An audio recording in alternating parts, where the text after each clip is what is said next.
أعوذ بالله من الشيطان الرجيم بسم الله الرحمن الرحيم الحمد لله والصلاة والسلام على رسول الله صلى الله عليه وسلم على آله وصحبه أجمعين. Cemaat demek bugün yolumuzun bir sebebi o da bulsa vaaz kişisi. Şunun için bizim konağımız Ferit Hazret Nigmazyanov. Яңа Йөрәк авылы. Яңа Йөрәк авылының мәчетенең имам хатибы чыгарылды. Шуңа иншаллах сүз тапшырабыз Фәрит хәзрәт. أعوذ بالله من الشيطان الرجيم بسم الله الرحمن الرحيم Munda bitirsin işlemi. Ve salatu ve selamu ala nebiyyin Muhammed ve sahibi ecmaîn. Kimni işar işite yakınırak otura alasız inşallah. Hatta bizim avda var. Şunu noşar işitüşler de yakınırak oturalar. Benim de tavuşum katı түгел. Bakırın nesilimin. Şunun için işitseniz normal olur inşallah. Rabbi şrah li sadri ve yassir li amri vahlul min lisani yafqahu qawli. Dua turunda vaga silasi kela inşallah. Dua indi ol zor ibadat bo'lib sanaladi. Но mana dua degan siz nima deb o'ylaysiz? Misol dua. Как вы представляете dua? Misol dua. Ha? Молитва тагын ничек o'ylaysiz? Misol dua. Dua ol нәрсә? Мөрәҗәгать итә Аллаһ Тәгаләгә. То есть Аллаһ Тәгаләгә без мөрәҗәгать итәбез. Кемдер уйлый дуга инде ул теге нәрсәдер арабча уку, Коръан укымаганда или бернәрсә укыма арабча. Дуганың мәгънәсе син чын күңелдән Аллаһ Тәгаләгә мөрәҗәгать итәсең. То есть просишь помощи не ручать мысли Аллаһ Тәгаләдән. Ярдәм сорыйсың. Дуганың мәгънәсе шул була. И ул дуга, ул ибадәтнең хәтта асылы да булып санала. Чөнки без намазда Аль-Фатиха сүрәне укыйбыз бит. Аль-Фатиха сүрәнең яртысы була Аллаһ Тәгаләне мактау, Аллаһ Тәгаләне бикләү. Әлхәмдүлиллаһи раббил галәмин. Бөтен мактау Аллаһ Тәгаләгә галәмнәрнең Раббысына дип әйтәбез. Ар-Рахман ар-Рахим, милостивый, милосердный. Монда тоже Аллаһ Тәгаләне мактау дуалар китә инде. Андары әйтәбез, ияка набуду ва ияка настаин, сиңа без табынабыз, синең ярдәм сорыйбыз. И моннан китә уже дуа. Иһдина сиратал мустақим. Безне туры юлдан алып бар. Хидаят сорыйбыз Аллаһ Тәгаләдән инде. Мәсәл туры юл. Аллаһ Тәгаләдән иң мөһим дуа ул менә бу хидаят сорау, тәүфик сорау. И ул безнең намазда без аны сорыйбыз ничә тапкыр? Аль-Фатиха сүрәне укыйбыз. 5 тапкыр намаз укысак фарызны. Иң кимендә килеп чыга 17 тапкыр. Сүннәтне укысак 12-не истәсәк 29 тапкыр. Витрны 3-не укысак 32 тапкыр. То есть иң минимум 17 тапкыр, среднем 32 тапкыр без Аллаһ Тәгаләдән дуа сорыйбыз. Иһдина сиратал мустақим, безне туры юлдан алып бар. Мәсәл туры юл бу Аллаһ Тәгаләнең юлы. Теге христиан юл белән алып барма, яһуд юл белән алып барма, мөшрик, то есть путларга табынучы юл белән алып барма. Аллаһтан дуа сорыйбыз, безне шушы ислам юл белән алып бар.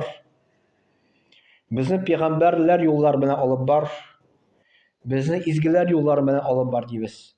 Юл менә без монда килдек бит юл белән име?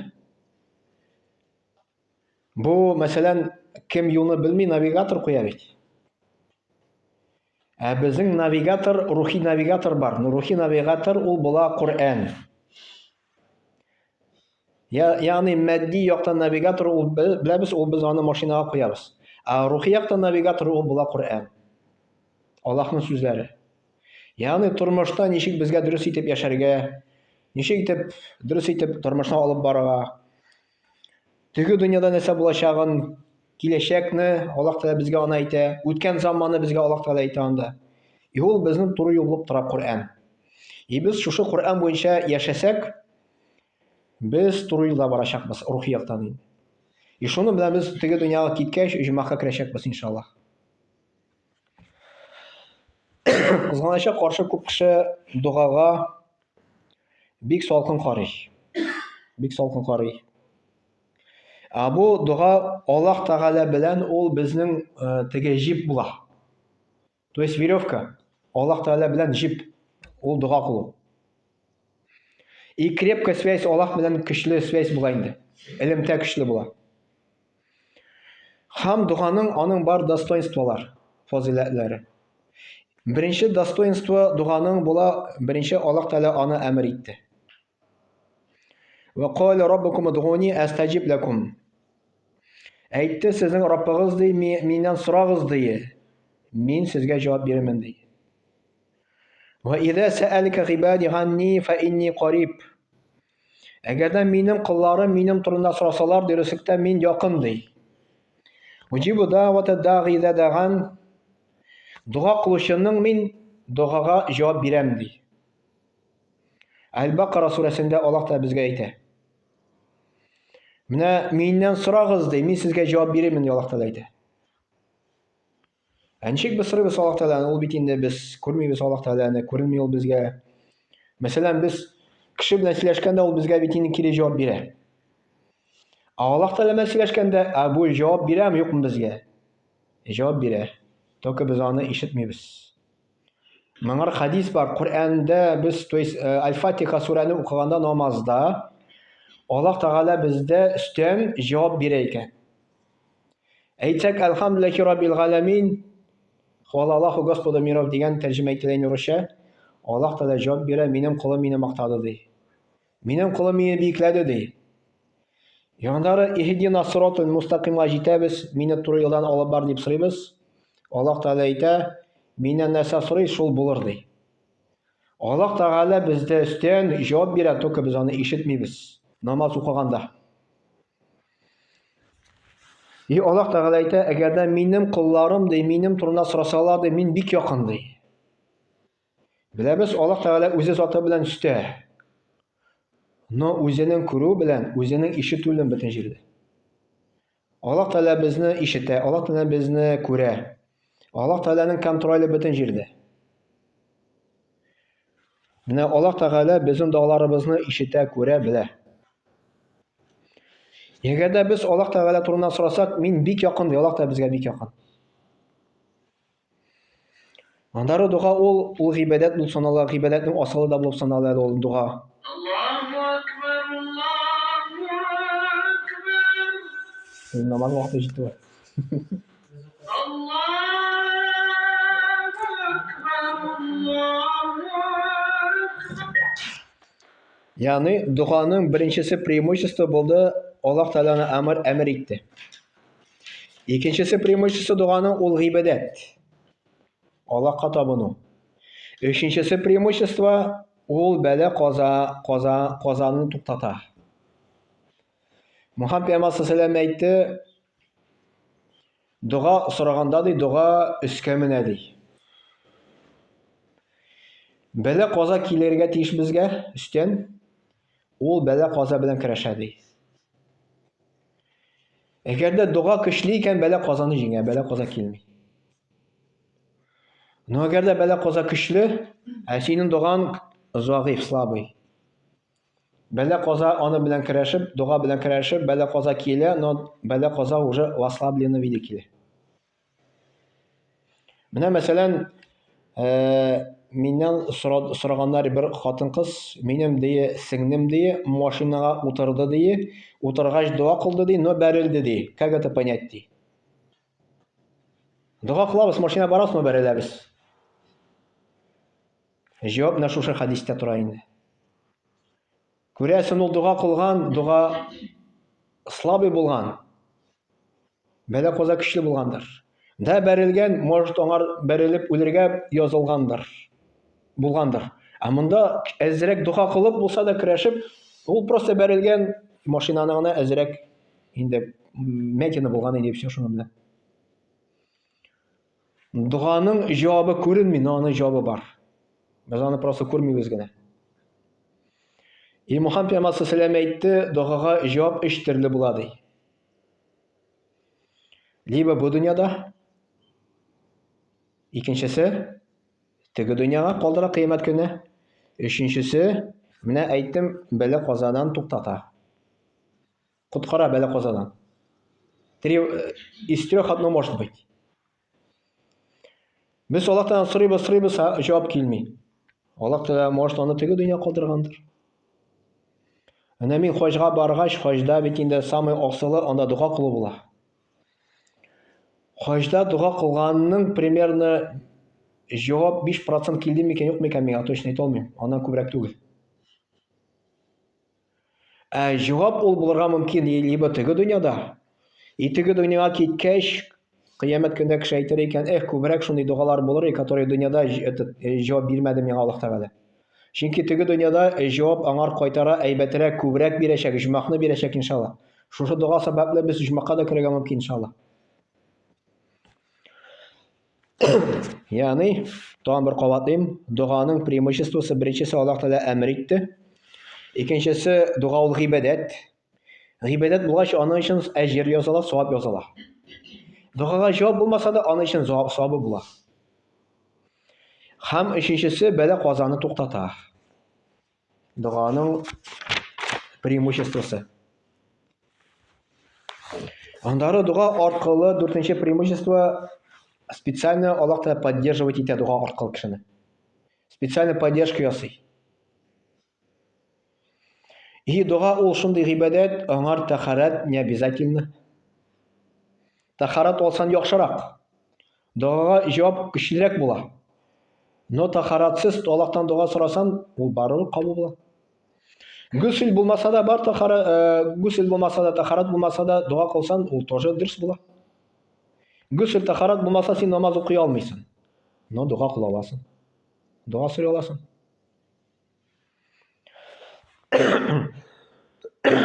Андары инна Аллаһа Тәгалә якулу ана гинда занни абди би.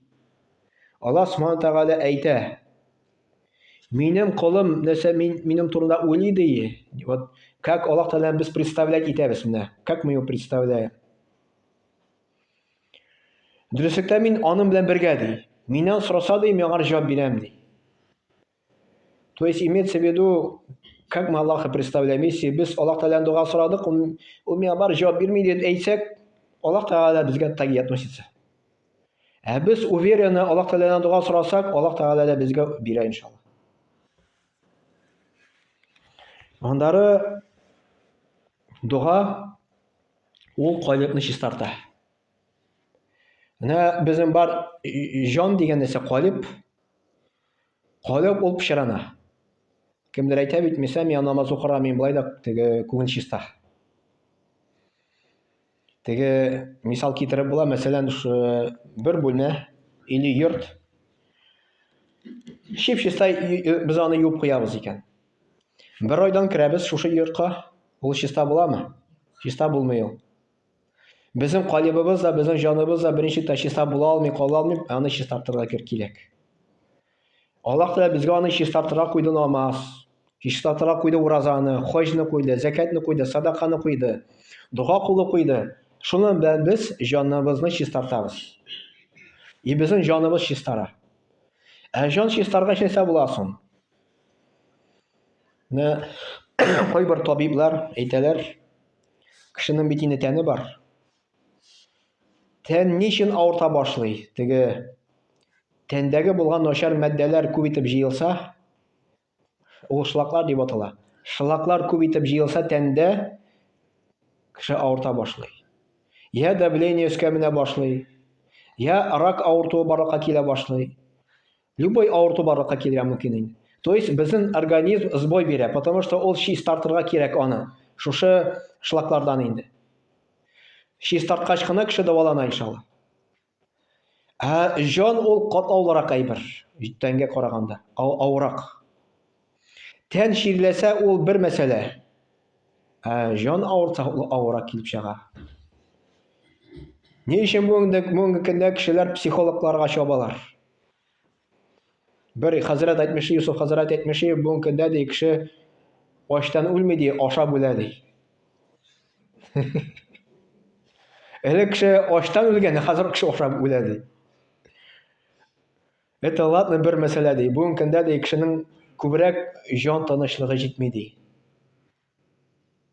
Ни өчен күпме кеше психологка чыга, чөнки җан тынычлыгы җитми. Менә бу стеналар, мәсәлән, менә яхшы йорт салабыз бит әле. Ул җанга тынычлык бирә алмый. 2-3 этажы коттедж булса да ул җанга тынычлык бирә алмый. Нинди гына зур яхшы машина йөрсәк тә ул җанга тынычлык бирә алмый. Ул какой-то безнең комфорт бирә тәнгә. Безнең бит инде бар тән, безнең бар җан, безнең бар акыл. И без күбрәк игътибар бирәбез тәнгә. Әлбәттә, ул бик яхшы итеп киенәбез. Җылы булсын дип әйтәбез тәнгә, суык булса безгә җылы кирәк. Җылыны җибәрәбез ул тәнгә кирәк. Яхшы йорт кирәк, комфорт кирәк, яхшы машина кирәк. Ул бик яхшы, начар әйбер түгел. Но кызганычка каршы бүгенге көндә без җанга игътибар бигәс бирәбез. Аллаһ Тәгалә безгә җанга игътибар бирергә кушты көненә 5 мәртәбә, иң кимендән ул 5 вакыт намаз. Ә без әйтәбез, аңар вакыт юк дип инде намаз укырга. Шуның өчен без җаныбыз чирләсә, авыртса, без кая барабыз? Психологка чабабызмы? Кемдер хәмер белән аны тынычландырырга тырыша. Вакытлыча тынычлана, аннары тагын ойнагач, тагын авырлыкка барырга килә, тагын еще хуже килеп чыга. Ә безгә Аллаһ Тәгалә җанны тынычландырырга бирде нәрсәне? Намазны, уразаны, хаҗны һәм дуга кылуны. Шуның белән безнең җаныбыз тынычлана иншалла.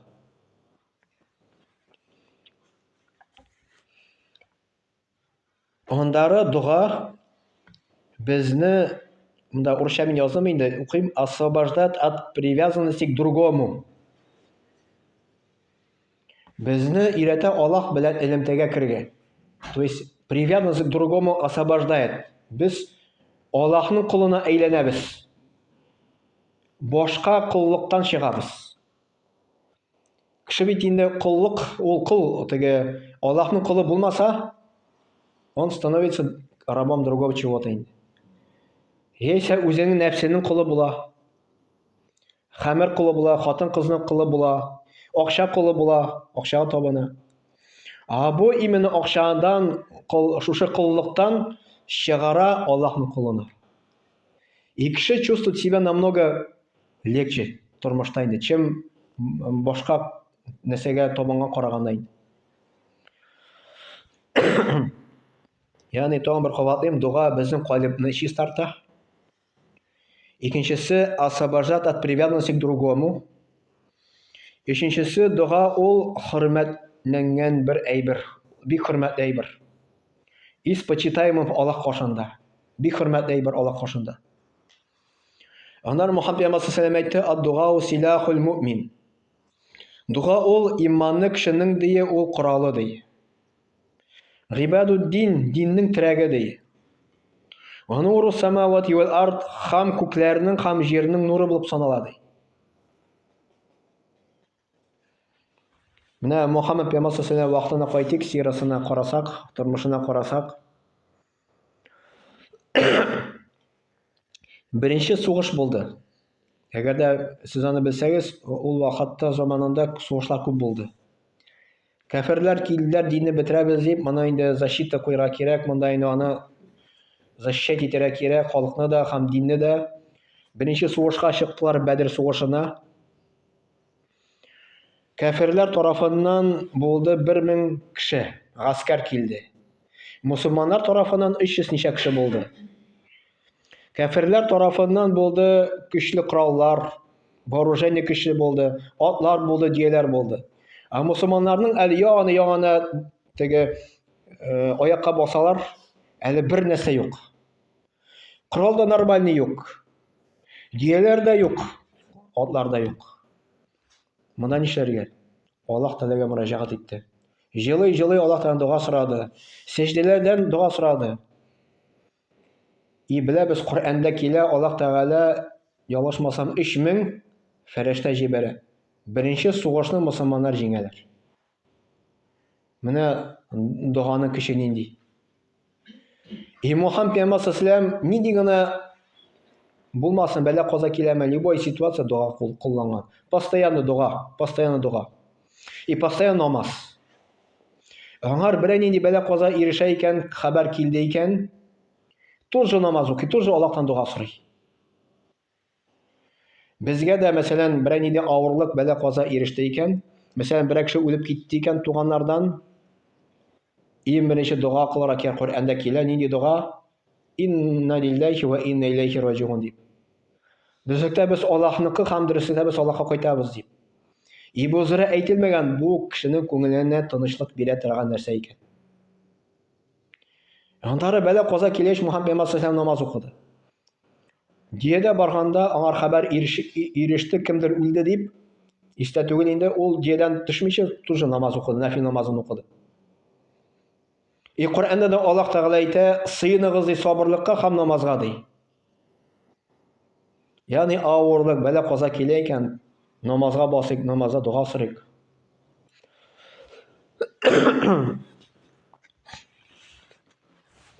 Һәм дугада монда әҗир бар, савап бар, безнең өчен савап языла.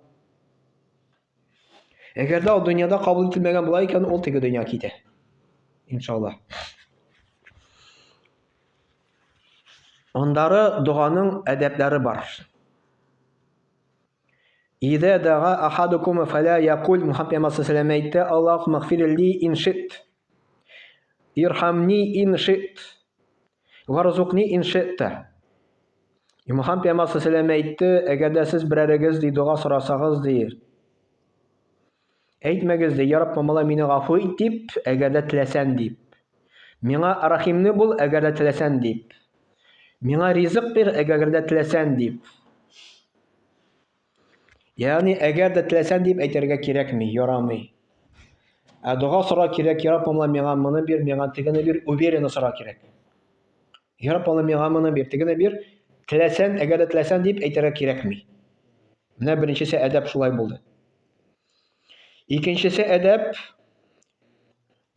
дуга сораганда безнең калбыбыз, җаныбыз, дип әйтәбез индеме, күңелебез тел белән бергә булырга тиеш. Ягъни, мәсәлән, дуга китабы бар бит әле. Ана матур язылган, рифм белән язылган. Без, мәсәлән, рифм белән матур итеп дуга укыйбыз.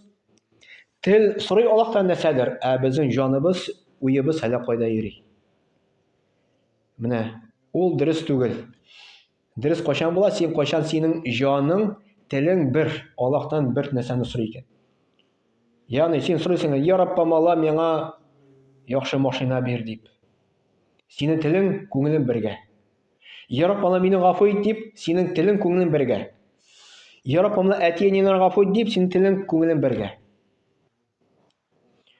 Безнең бит инде теге традиция буенча ашларда бирәләр, мәсәлән, кыягаз, арвахлар, димме? Без алар өчен дуга кылабыз. Бар бит ул, име, ашларда. Мәсәлән, безгә аны бирәләр. 2 кыягаз список, 3 кыягаз список безгә бирәләр. Без муллалар аны укыйбыз инде. Уку булай яхшы инде. Но бу списокны язылган списокны әгәр дә хуҗа, который язды, үзе укый алмыймыни аны? Аны бит ихласлырак чыга. Дә без аны дуга кылабыз, но мин ул кешеләрне белмим, кем ул вообще. Мин аны просто телегенә әйтәм, менә Аллаһтан дуга сорап сиксә шуны белән. Кем аны язды, үзе укыса, аны ихласлырак чыга. Үзе кулын күтәреп сораса, җылый, "Я Раббым, мин әтине гафу ит" дип. Ул яхшырак барып җитә Аллаһка, ул яхшырак кабул итә аны. Анысы яхшырак. Аны шулаймы? Ягъни без дуга сораганда телебез, калбыбыз бер булырга тиеш. Мөхәммәд пәйгамбәр "Удгуллаха ва антум мукинуна бил иҗаба." Сез Аллаһ Тәгаләдән сорагыз ди, но уверенно сорагыз ди, җавапка ди. "Ва галаму анна Аллаһа ла ястаҗибу дугаан мин калбин гафилин лакин." Һәм белегез ди, Мөхәммәд пәйгамбәр әйтте, Аллаһ Тәгалә дуга кабул итми ди, җавап бирми ди, шундый калбка ди, кайсы калб гафил ди. Гафил ул беспечный дигән сүз. Нисә ул беспечный? Игътибарсыз, рассеянный синең калб, то есть калб менә бу җан инде. Син дуга сорыйсың, син тел берне сорый, күңелең әле кайчы бер инде. Менә хаҗга барганда, хаҗда руководительләр әйтте безгә, менә теге толпой дуга сорыйлар бит инде, кешеләр бөтенсе бергә җыелып инде. Бер кеше дуга сорый, бөтенләй амин дип әйтә. Алай сорау дие больно не рекомендуется. То есть алай дуга сорасан була, Но алай итеп дуга сорау не рекомендуется.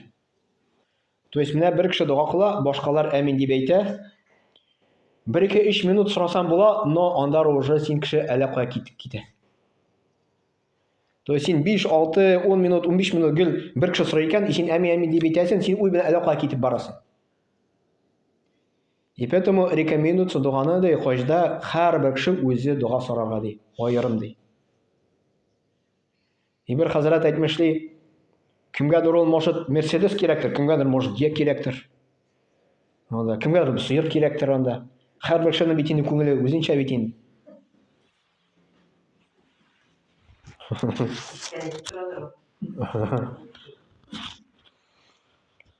То есть, тагын бер кабатлыйбыз, дуганың әдәпләре бар.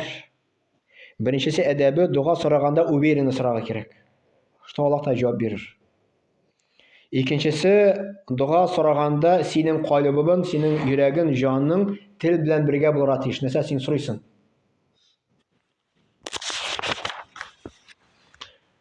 Өченчесе, дуга сорарга кирәк любой состояниедә. Хоть боймы син, хоть мискинме син. Син бай икән, син мохтаҗ түгел. Менә күбрәк байларны карыйбыз. Кем күбрәк мәчеткә килә? Мискинрәк кешеләр күбрәк мәчеткә килә, чем байлар.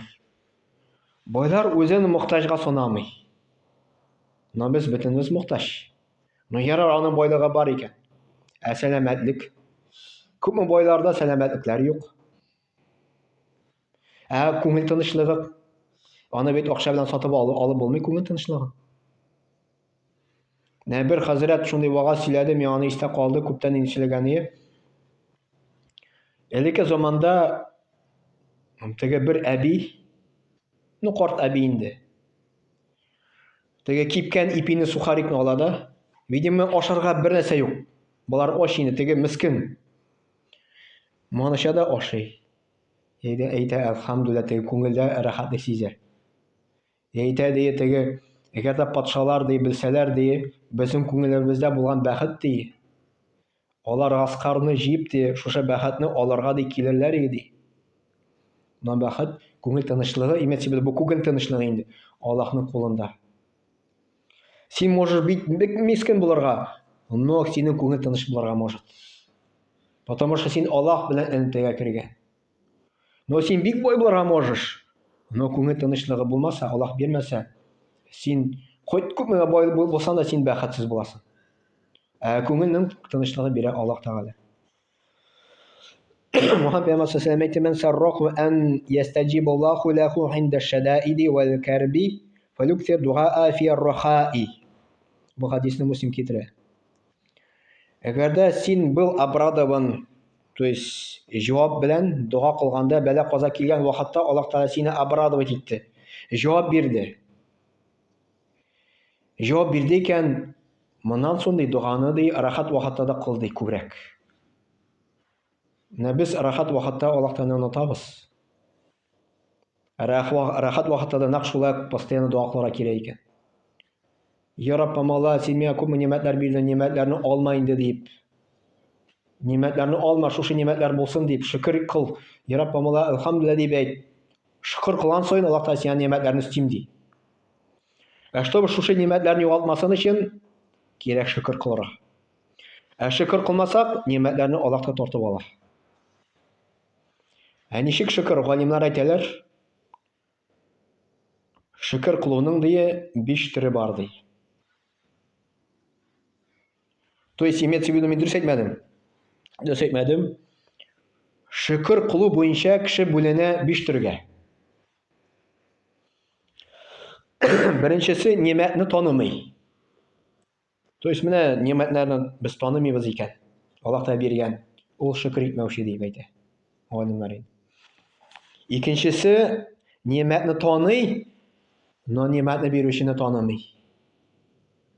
Аллаһны танымый, Аллаһны белми. Бу шөкер итмәүче дип әйтәләр галимнар. Өченчесе нимәтне дә таный. Нимәтне бирүчене таный, но шөкер итми. Бу да шөкер итмәүче санала. Дүртенчесе нимәтне таный, нимәтне бирүчене таный, шөкер итә, но Аллаһка буйсынмый. Namaz укымый, ураза тотмый, bu da shukr etmoqchi sanaladi.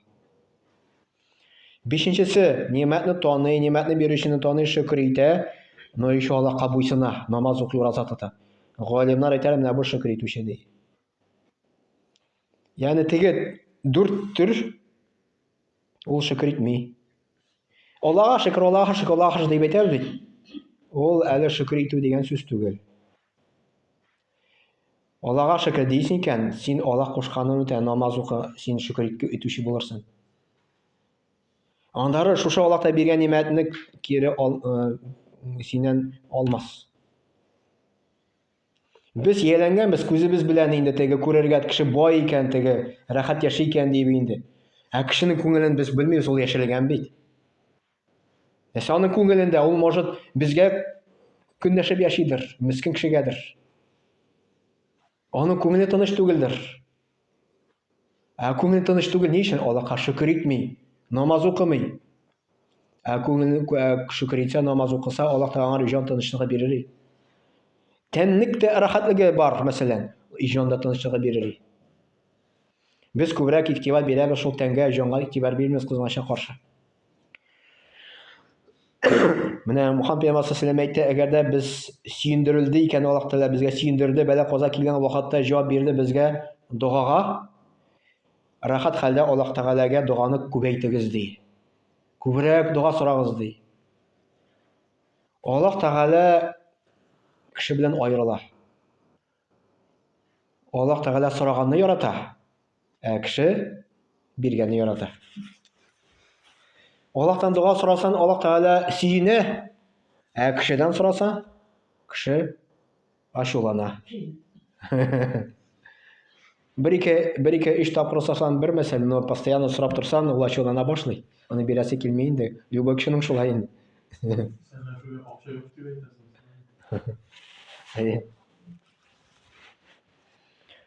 Менә бу әдәпләрдән, андары әдәпләрдән булып тора, дуга кылганда тавышны ни кычкырып та сорамаска, ни эчтән дә мәскә түгел, шыптат итәргә кирәк. Үзенең телеңне син ишетергә тиеш. Бер вакыт хадистә килә, бер сахаба кычкырып Аллаһтан дуга сорый. Мухаммад пәйгамбәр саллаллаху алейһи ва сәллям кычкырма ди, син шукыракны чакырмыйсың ди. Аллаһта шукырак түгел ди. Шуның өчен дуга сораганда безнең телебез селкенрәк тиеш, үзебезнең әзрәк тавышны пышылтауны ишетәбез инде. Менә шундый дуга сорый, шундый рәвештә. Но общий дуга сораганда инде бергә Аллаһта сорыйбыз инде кычкырып та теге тавыш белән дә сорыйбыз иншалла. Һәм дугадан әдәбе булып тора дуганың Аллаһ Тәгаләнең исемнәрен куллану. Аллаһ Тәгаләнең исемнәре бар 99. Аллаһ Тәгаләнең исемнәре күбрәк, но безгә 99-ны хәбәр итте. Мәсәлән, безгә нәрсә кирәк? Иң күп проблеманы кешенең инде күңел тынычлыгы юк һәм сәламәтлек проблема күп кешеләрдә инде. Особенно өлкән кешеләрдә инде. Өлкән кешеләрдә ул может матди яктан ул бик теге йорты салынган инде, бөтен нәрсә бар, пенсия килә, берни проблема юк. Но сәламәтлек биткән мәсәлән. Күңел может тынычлыгы да булмаска. И Аллаһ Тәгаләдән дуга сорыйбыз, я Шафи дип, я шифа бирүче, миңа шифа бир. Шушы исемен кулланабыз. Я Шафи, я шифа бирүче, миңа шифа бир дип. Шифа Аллаһның кулында, врачларның кулында түгел, даруның кулында түгел. То есть сез дөрес аңлагыз теге. Врачка да барырга кирәк, дару эчәргә дә кирәк. Но шул вакытта Аллаһтан дуга да сорарга кирәк. Теге, мәсәлән, мин дуга кылдым, врачка бармасам була инде дип дөрес түгел. Аллаһ Тәгалә бөтен нәрсәне сәбәп белән яратты, барырга китерде. Мәсәлән, йорт саласың килә икән, сәбәбенә кереш. Акча эшләсең килә икән, сәбәбенә кереш, сиңа күктән яумый бит инде. Шулай сәламәтлек кирәк икән, сәбәбенә дә керешергә кирәк. И дуганы да кулланырга кирәк. Но Мухаммад пәйгамбәр саллаллаху алейһи ва сәллям еще бер әйберне кулланырга була, садаканы.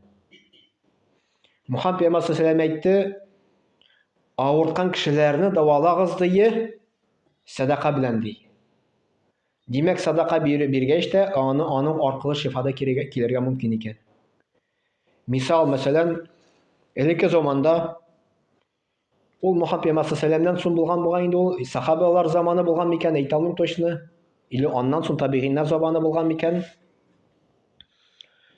Бер кеше авырта инде. Озак авырта. Теге аның аягы гноится итә вроде ялышмасам инде. Бер ел буе булай китә бугай инде так иде ала алмый аны.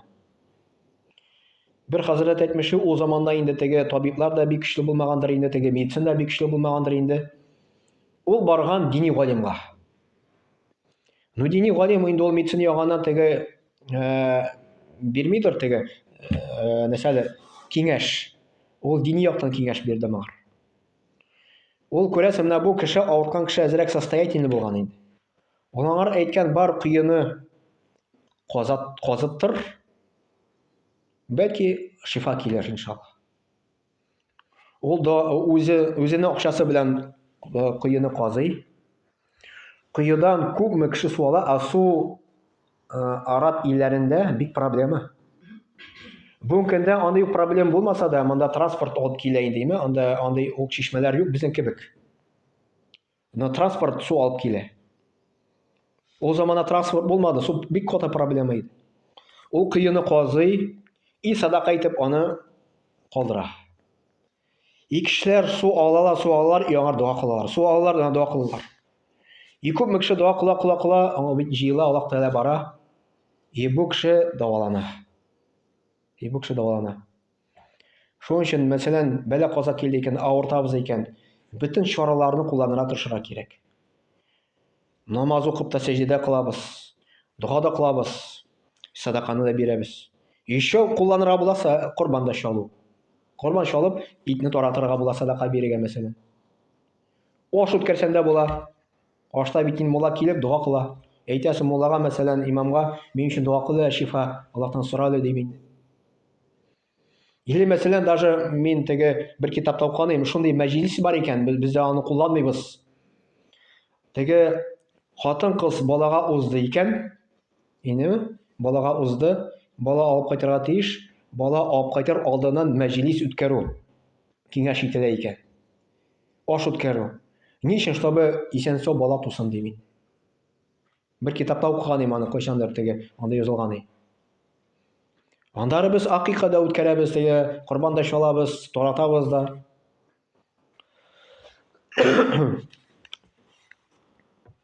Менә әйттек, Аллаһ Тәгаләдән сорыйбыз, Аллаһ Тәгаләнең исемнәрен куллану.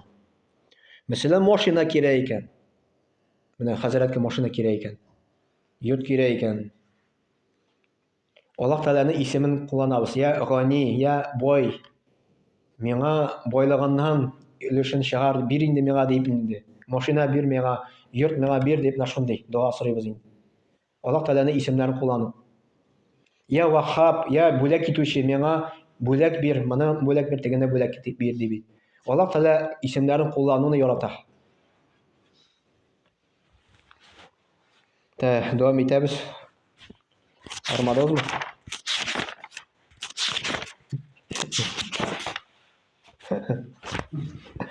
Безнең күпме хәзрәт вакытыбыз бар? 10 минут. Ярар.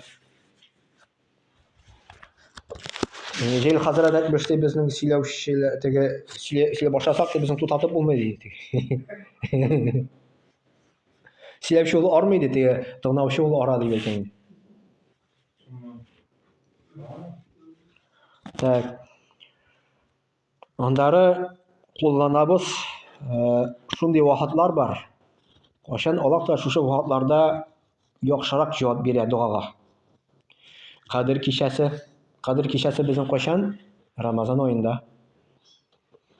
Мөхәммәд пәйгамбәр сәлләмә әйтте, Рамазан аенда соңгы 10 төннә ди, ток төннәрдә дип әйтте инде. Кадер кичәсе булырга мөмкин. Ну вообще Рамазан ае полностью куллансак аны, особенно соңгы 10 төннәрдә инде. Иншаллах дуаны күбрәк булыр җавабы. Рамазан аенда дуаны күбрәк кулланырга кирәк. Ураза тотучының дуасы кабул була иншаллах. Һәм ураза тотучының ифтар алдыннан, авыз ачу алдыннан 5 минут кала икән, 10 минут кала икән, кулын күтәреп дуга сорыйбыз. Самый такой момент көткән вакытта инде. Дуаны кулланабыз. Аллаһ Тәгаләдән дуга сорыйбыз, үзебезгә нәрсә кирәк. Менә шушындай моментларны күбрәк кулланырга кирәк.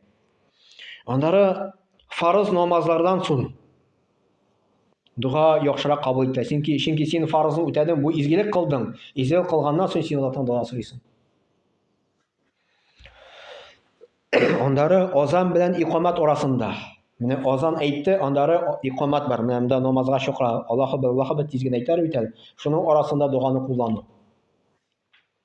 Бер хәзрәт вагызда сөйләде, Абдурахман хәзрәт Галәветдин, ул инде чит илдә укыды, Мәккәдә 15 ел укып кайтты, ул сөйләгәне.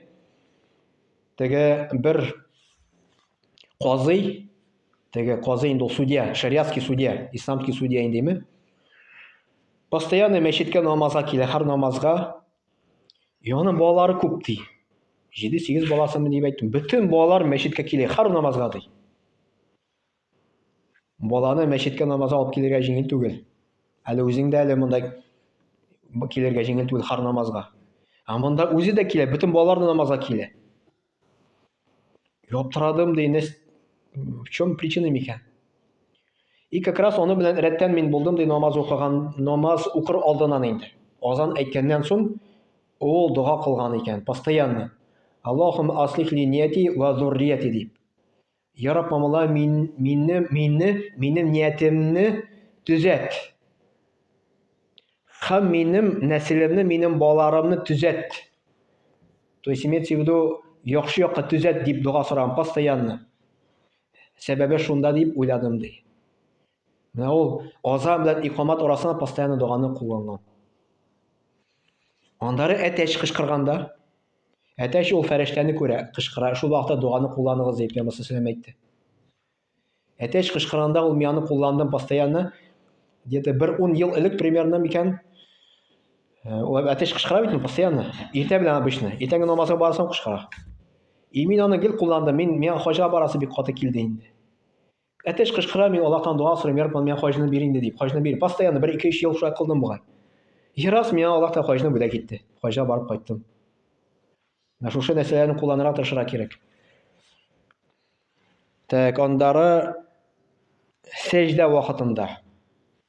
Мөхәммәд Пәйгамбер саллаллаху алейхи ва әйтте, Аллаһ Тәгалә белән аның кулы ди иң якын вакыты, якын положение ул сәҗдәдә ди.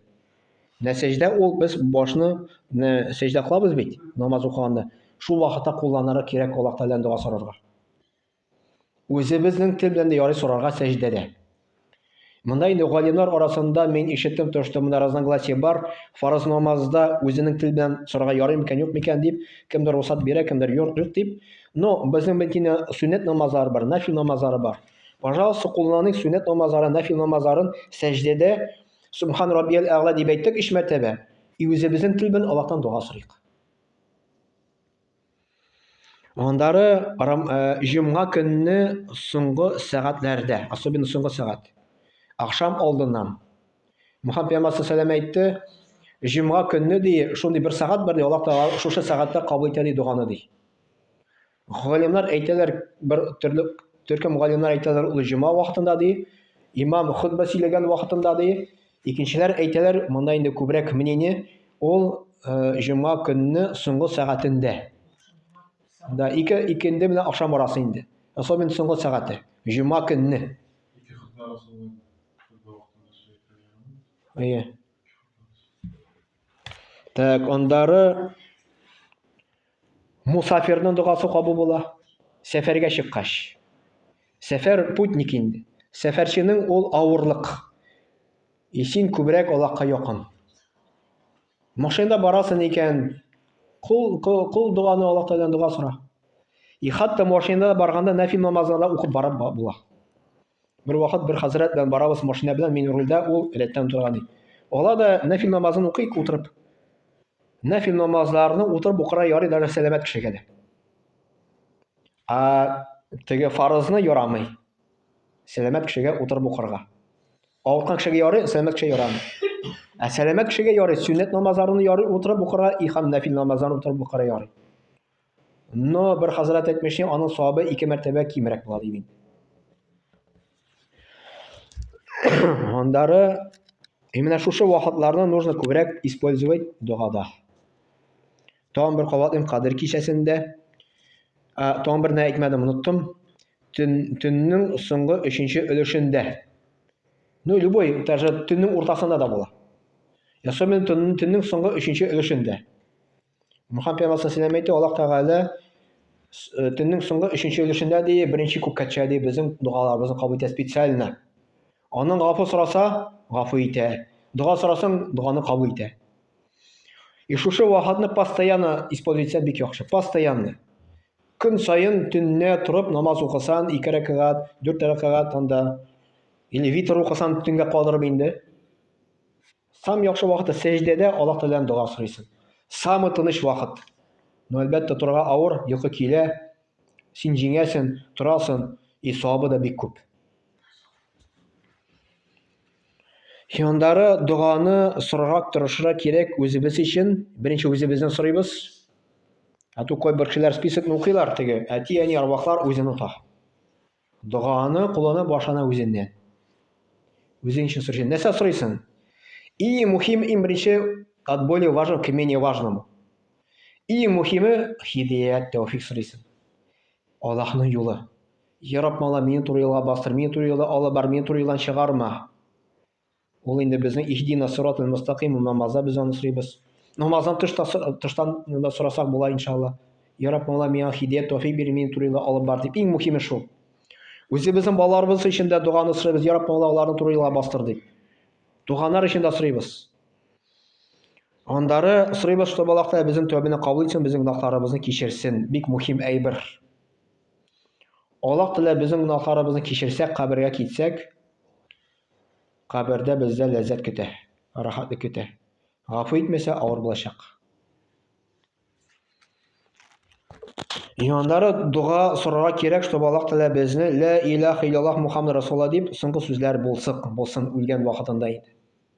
Мөхәммәд пәйгамбәр саллаллаһу әйтә, кемнең соңгы сүзләре ла илаха илляллаһ була ди, ул иҗмаға керә ди. Иман белән теге дөньяга күчәргә Аллаһтан дуга сорыйк. Дуга сорыйк, чтобы Аллаһ Тәгалә тамук утыннан сакласын, иҗмаһны безгә бирсен. Һәм Мөхәммәд пәйгамбәр саллаллаһу әйтә, иҗмаһны сорыйсыз икән ди, иң бик дәрәҗәне сорагыз ди. Фирдәүсне сорагыз ди. Миңа теге иҗмаһны бер пишмагына булса инде дип түгел. Кирәк самый бик җәннәтне сорагыз. Но син должен соответствовать үзең гамәлләр белән, ты должен стремиться к этому үзең дә гамәл белән инде. Сиңа теге зур йорт кирәк икән, ярар инде дип тормыйсың бит инде. Тырышасың, йортны саласың, тырышасың, что комфорт булсын дип инде. Но безгә комфорт кирәк теге дөньяда да. Бу дөньяга түгел. Теге дөньяда комфорт бигрәк тә катырак кирәк безгә, чем бу дөньяда инде. Җәннәтнең бик дәрәҗәне сорарга кирәк, тырышырга кирәк инде. Һәм не пренебрегать потомством дигән инде. Үзебезнең балаларыбызны онытмыйк дугада. Нәселне онытмыйк, әти-әнине онытмыйк. Бигрәк тә вафат булган әти-әни. Алар мохтаҗ безнең дугага. Бик мохтаҗ. Без аларга бүләк китерәбез дуга белән. Бу дөньяда тырышырга кирәк аларны хөрмәтләргә, исән икән, бүләкләргә дә бирәбез. Мәсәлән, но кабергә кергәч тә аларга да бүләк кирәк. Әгәр дә безнең әти-әнибез Алла сакласын газапта ята икән, безнең дуга сәбәпле Аллаһ та газапны киметә. Әгәр дә ул ләззәттә ята икән, безнең дуга сәбәпле Аллаһ та ләззәтен арттыра. Менә күбрәк дуганы кулланырга кирәк әти-әни өчен. Рабби гфирли ва ли валидайя. Я Рабб, мине гафу ит, минем әтиемне гафу ит. Ва лил муъмин йаума якумул хисаб. Һәм иманлы кешеләрне гафу ит кыямәт көндә. Рабби ирхамхума кама раббиян сагир. Раббым, аларга рәхимле бул. Алар бит инде мине кичкенә вакытта тәрбияләделәр. Әти-әнине онытмыйк, дуалар кылыйк. И хадистә килә, әти-әни мәсәлән, или без мәсәлән дип әйтәбез инде. Уҗмакка урнаштык икән, Аллаһ насыйп итсен, әмин, безнең уҗмакка керергә, бик дәрәҗәләргә. Фәрештәләр килеп, алып китәләр өстәрәк. Еще выше. То есть, мәсәлән, без представим, гостиница урнаштык, 3-звездочный. И безгә керәләр дә әйтәләр, это не твое место, выше, твое выше, там 5-звездочный. Теге аптырар, ни сәбәпле Аллаһ та мине шулай дип хөрмәтләде икән дип. Дуга сәбәпле ди. Сезнең балаларың ди, синең өчен дуга кылдылар ди. Бу хадистә килә, Мөхәммәд пәйгамбәр саллаллаһу шулай дип әйтте. Епетем үзебезнең балаларыбыз дингән дик. Намазга бассыннар, намаз укысыннар, безнең өчен дуачы булсыннар. Конечно, еще бар. Но хәзрәт әйтә җитәр инде. Монда күп әле, конечно. Икенче дәрестә может сөйләп бетерим иншалла. Монда субханакалла бихамдик ашһаду ан ла илаха илля анта астагфирука ва атубу илейк. Ида дуга кылыйк ахырында инде. Бисмиллаһир-рахманир-рахим. Ва-ссалату ва-ссаламу аля набийина Мухаммад ва аля сахбе аҗмаин. Я Раббым Аллаһ, синең бөтен 99 исемнәре белән сорыйбыз, күркәм исемнәр белән. Безгә иң мөһим әйберләр бир, һидаят бир, тәүфик бир үзебезгә дә. Үзебезнең балаларыбызга да, үзебезнең онукларыбызга да, туганнарыбызга да, авылдашларыбызга да. Раббым Аллаһ, безне, безнең гаиләләребезне, безнең инде нәселләребезне намаз укучылардан итеп кыл, безнең дуаларыбызны кабул ит. Рабби җ'ални муқима ссалати мин зуррияти Раббана ва тaqabbal дуа. Аллаһумма инна нас'алука аль-джанната аль-фирдауса ва а'удhu бика минан нар. Я Раббым Аллаһ, безгә иң бик җәннәт дәрәҗәләрен насыйп ит, фирдаусны безнең тамазаптан сакла, Я Раббым Аллаһ. Рабби гфирли ва ли валидайя ва лил муъминина йawma yaqumul хисаб. Раббыбыз Аллаһ, безнең әтиләребезне, безнең бөтен муъмин мусламаннарны гафу ит кыямәт көндә, Я Раббым Аллаһ. Раббана атина фид дуня хасанах ва фил ахирати хасана ва қина азабан нар. Я Раббым Аллаһ, безгә бу дөнья нимәтләрен бир, безгә теге нимәтләрен, безнең тамаза азаптан сакла, Я Раббым Аллаһ. Ва саллаллаһу аля набийина Мухаммад ва аля алихи ва сахбиhi аҗмаин би рахматика архамар рахимин. Аллаһның рәхмәтләре яусын. Түзгән өчен, сезгә, тыңлаган өчен безне.